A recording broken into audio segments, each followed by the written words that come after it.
열왕기상 19장 11절 이하에서는 하나님께서 엘리야에게 찾아오셔서 어떻게 낙심되어 있는 엘리야를 치유하시는가에 대해서 말씀하고 있습니다.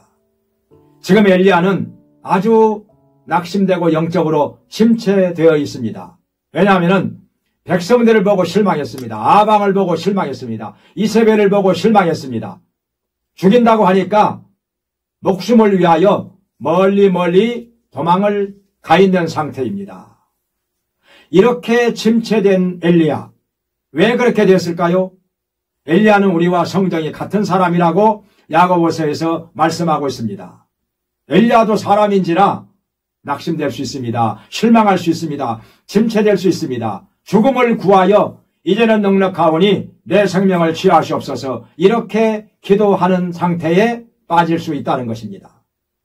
그런데 이런 엘리야에게 하나님께서 찾아오셔서 치유를 하십니다. 어떻게 치유를 하시느냐? 먼저 첫 번째로는 대화를 시작하십니다. 엘리야야, 어찌하여 내가 여기 있느냐? 호렙산 굴 속에 있는 엘리야에게 하나님께서 물으십니다. 몰라서 물으신 것이 아닙니다. 엘리야가 대답합니다. 이스라엘 백성들이 주의 언약을 버리고 주의 단을 헐고 칼로 선지자들을 다 죽였는데 나만 남았나이다. 이제는 내 생명까지 취하려 하나이다. 이렇게 말을 하는 것입니다.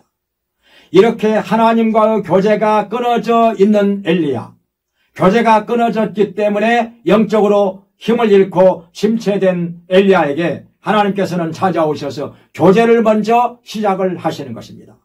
교제가 회복이 될 때 영적으로 힘을 얻고 회복이 되기 때문인 것입니다.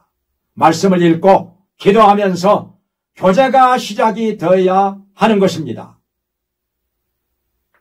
다음에 두 번째로는 엘리야를 말씀 중심의 신앙으로 돌아오게 하시는 것입니다. 엘리야가 호렙산 굴 속에 있을 때 하나님께서 불러내십니다. 나오라. 먼저 엘리야 앞에서 급하고 강한 바람이 지나갑니다. 그러나 거기에 하나님께서 안 계십니다. 지진이 지나갑니다. 거기에 하나님 안 계십니다. 불이 지나갑니다. 거기에 안 계십니다.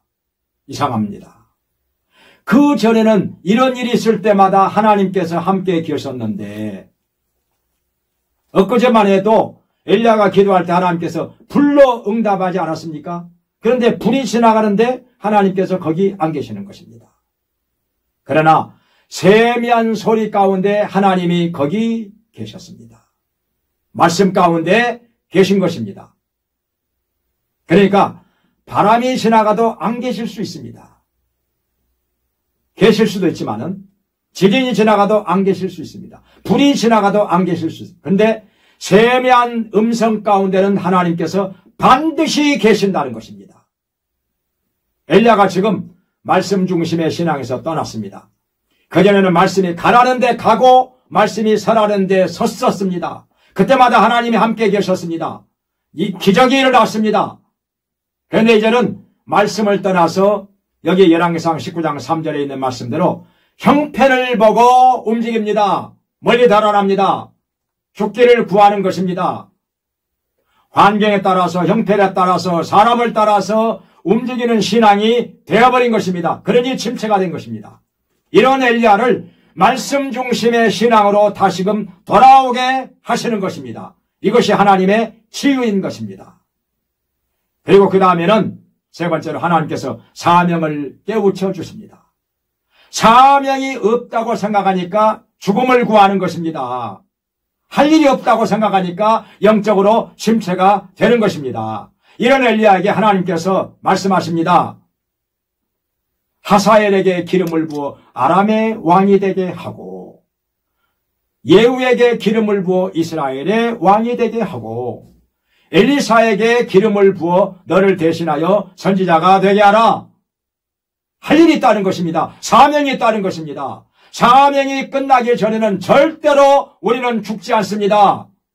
아무리 죽게 해달라고 기도해도 죽게 하시지 않습니다. 엘리야가 사명이 있는 것을 깨닫고 일어났습니다. 그리고 사명을 감당합니다. 일국의 임금을 하나님께서 엘리야를 통해서 바꾸신다는 것입니다. 이렇게 막중한 사명이 있는 엘리야 왜 죽습니까? 왜 침체됩니까?